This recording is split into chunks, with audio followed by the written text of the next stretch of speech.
ये हमारे एनडीए का पॉलिसी है मान्यवर। डिटेक्ट मतलब ढूंढो, डिलीट करो, मतदाता सूची में नाम काटो और उनको डिपोर्ट करो। हम संवैधानिक प्रक्रिया कर कर डिटेक्ट, डिलीट और डिपोर्ट ये पूरा करेंगे। ये क्यों सदन छोड़कर भाग गए? मैं इनके सामने तो कोई बात भी नहीं कर रहा था, ना कांग्रेस पार्टी के सामने बात कर रहा था। मैं तो बात कर रहा था घुसपैठियों को देश के बाहर निकालने की। अब ये तो देखिए साहब, अगर मैंने इतने सारे आरोप करे श्री जवाहरलाल नेहरू पर, इंदिरा गांधी पर, इनके पिताजी पर, सोनिया जी पर, तब भागते तो लाजिम था। ये घुसपैठियों को लिए भाग गए क्योंकि उनकी हमारी पॉलिसी है डिटेक्ट, डिलीट और डिपोर्ट। उनकी पॉलिसी है नॉर्मलाइज कर दो घुसपैठ को, उसके बाद में मान्यता प्रदान कर दो और चुनाव में मतदाता सूची में डालकर फॉर्मलाइज कर दो। मगर साहब ये लंबे समय तक नहीं चलना। मैं मेरे मन से मानता हूं, मेरे पार्टी के सिद्धांत तो है ही, मगर मैं मानता हूं कि जनसांख्यिकी में इतना बड़ा परिवर्तन देश के लिए बहुत बड़ा खतरा है। यह देश एक बार जनसांख्यिकी के आधार पर बढ़ चुका है और हम नहीं चाहते कि आने वाली पीढ़ी ये देश के भी बंटवारे दिखे। इसलिए ये बहुत जरूरी है कि इस देश से घुसपैठ को रोकना पड़ेगा। मान्यवर, ये कहते हैं कि घुसपैठ हो रही है, भारत सरकार की जिम्मेदारी नहीं है। मान्यवर, मैं आज बताना चाहता हूं, घुसपैठ हो रही है भारत बांग्लादेश की सीमा से। वहां पर कुल 2216 किलोमीटर बॉर्डर है, इसमें से 1653 किलोमीटर बॉर्डर बन चुकी है। अब 563 कहां बाकी रही है मान्यवर मालूम है? केवल और केवल एक राज्य बंगाल। आसाम का पूरा हो गया, मेघालय का पूरा हो गया, त्रिपुरा का पूरा हो गया, जम्मू कश्मीर का पूरा हो गया, पंजाब का पूरा हो गया, राजस्थान का पूरा हो गया, गुजरात का पूरा हो गया, खाली बंगाल का बाकी रखा है। और मैं आज कहना चाहता हूं टीएमसी के लोगों को भी, ये राहुल जी के साथ में रहकर घुसपैठिया बचाओ यात्रा बिहार में निकली, साफ हो गए। आप भी घुसपैठियों को बचाओगे तो वहां भारतीय जनता पार्टी का विजय तय। मान्यवर, ये कहते हैं कि घुसपैठ क्यों हो रही? आप बॉर्डर नहीं बनाने देते, फेंसिंग नहीं करने दोगे, घुसपैठ नहीं होगी। फिर भी चलो, मैं पूछना चाहता हूं कि घुसपैठ होकर सबसे पहले घुसपैठिया कहां आता है? कहां आता है? तो गांव में आता है। पटवारी को मालूम नहीं पड़ता, गांव के थाने वाले को मालूम नहीं पड़ता। इसकी मतदाता सूची में नाम डालने के लिए आधार कार्ड कहां बनता है? वहीं बनता है। उसका राशन कार्ड कहां बनता है? बंगाल में बनता है। और मतदाता सूची में कौन सी मतदाता सूची में ऐड होता है? तो बंगाल में होते। आपकी कोई जिम्मेदारी नहीं है। मान्यवर, ये देश के भविष्य और सुरक्षा के साथ खिलवाड़ कर रहे। कभी कभार चुनाव तो जीत जाओगे घुसपैठियों के आधार पर, परंतु इस देश की सुरक्षा को आप ताक पर रखो। मैं आज कहना चाहता हूं मान्यवर, बिहार की जनता ने एक बहुत महान फैसला किया है घुसपैठिया बचाओ यात्रा के खिलाफ जनादेश, और बंगाल भी ये करने जा रहा है। मान्यवर, आने वाले दिनों में करेंगे, उनको मालूम नहीं। मान्यवर, मैं कल राहुल गांधी जी ने एक विषय कहा था कि सारी संवैधानिक संस्थाएं आपने करप्ट कर दी। मैंने पूरा बताया कि चुनाव आयोग की नियुक्ति के पहले क्या नियम थे। उन्होंने कहा कि महत्वपूर्ण पद पर आरएसएस की विचारधारा के लोग रख लिए जाते हैं। तो इसमें क्या आपत्ति है भाई? क्या इस देश में कोई कानून बना है कि आरएसएस की विचारधारा वाले हैं उनको कोई महत्वपूर्ण? अरे इस देश का प्रधानमंत्री आरएसएस की विचारधारा वाला है, इस देश का गृह मंत्री आरएसएस की विचारधारा वाला है, और जनादेश से बनकर आए, आपकी कृपा से बनकर नहीं आए। मान्यवर, मगर उन्होंने क्या किया था वो मैं फिर बताना चाहता हूं।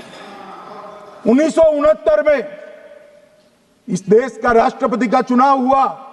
1969 में इंदिरा जी अपनी पार्टी के अंदर ही संघर्ष करती थी। पार्लियामेंट्री बोर्ड ने राष्ट्रपति के चुनाव के प्रतिनिधि के रूप में कांग्रेस पार्टी का अधिकृत उम्मीदवार बनाया श्री संजीव रेड्डी को, और इंदिरा जी ने प्रधानमंत्री रहते हुए अपने पार्टी के मैंडेट को ही डिफाई कर कहा कि राष्ट्रपति का चुनाव में वोटिंग अंतर आत्मा की आवाज से करनी चाहिए, और उन्होंने श्री वीवी गिरी को प्रत्याशी बनाया मान्यवर। और फिर हुआ क्या? अल्पमत में थी वो, संजीव रेड्डी जी के वोट ज्यादा थे। जीतने के लिए उन्होंने कम्युनिस्टों से समाधान किया और इस देश की सारे संस्थान पर, शिक्षा संस्थान पर, महत्वपूर्ण संवैधानिक पद पर कम्युनिस्टों को बिठाने का काम इंदिरा गांधी जी ने, और वहीं से इस देश के विमर्श को बदलने का काम किया है, वहीं से किया है। वामपंथी विचारधारा इस देश के प्रकृति को, इस देश के स्वभाव को, इस देश की जनता को स्वीकार्य नहीं है, और इसीलिए वामपंथी लुप्त हो गए मान्यवर। उन्होंने इस देश के युवा धन को वामपंथी विचारधारा पर डाइवर्ट करने का काम किया है, जो 2014 से फिर से नरेंद्र मोदी जी ने इसको एक अच्छी तरीके से, लोकतांत्रिक तरीके से परिष्कृत करने का काम कर रहे हैं मान्यवर। और ये कह रहे हैं कि आरएसएस के विचारधारा वालों को रखते हैं। कोई ऐसा कानून नहीं है मान्यवर कि आरएसएस की विचारधारा वाला व्यक्ति कोई, आरएसएस की विचारधारा क्या है? देश के लिए मरना ही आरएसएस की विचारधारा है।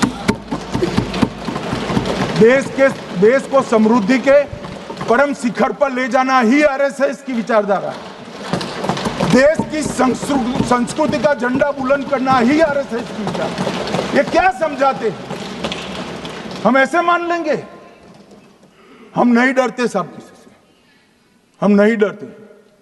मैं मेरी ही बात करता हूं।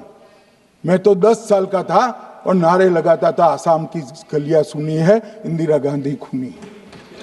हम तो वहां से लड़ते लड़ते आए हैं, हम नहीं डरते मान्यवर। और मान्यवर, इन्होंने कहा कि वोट चोरी से जीतते हैं, वोट चोरी से नहीं जीते हैं। आपने सर्जिकल स्ट्राइक का विरोध किया, इसलिए हम जीते। आपने एयर स्ट्राइक का विरोध किया, इसलिए जीते हैं। आपने 370 हटाने का विरोध किया, इसलिए जीते हैं।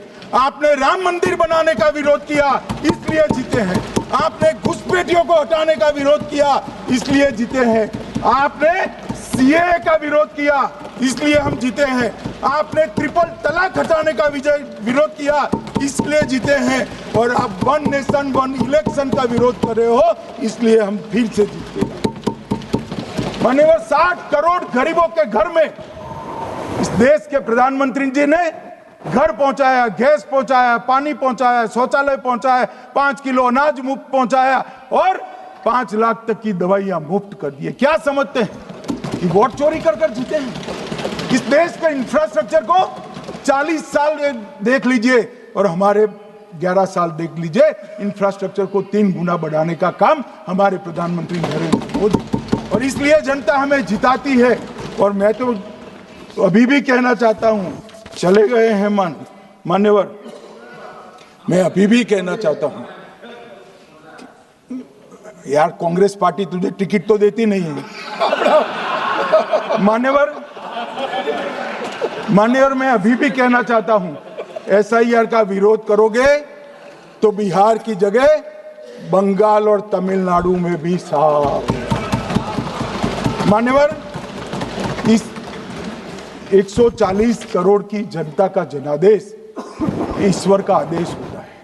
हमारे यहाँ तो कहते हैं ना कि जनता ही जनार्दन होती है, तो जनता का फैसला श्री कृष्ण का फैसला होता है, जनार्दन का फैसला।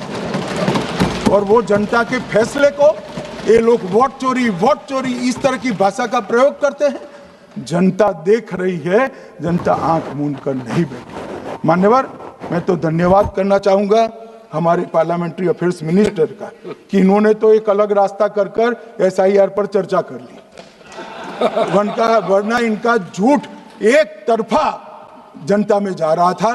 आज आपने भी मुझे इतना विपुल मात्रा में समय दिया, जरूरत पड़ी वहाँ प्रोटेक्शन भी दिया, मुझे संरक्षण दिया, इसलिए मैं आपका भी धन्यवाद करना चाहता हूँ। और अंत में फिर से एक बार श्री राहुल गांधी के भाषण लिखने वालों को कहना चाहता हूँ कि तथ्य ढंग से ढूंढ कर रखे, इनकी यहाँ पर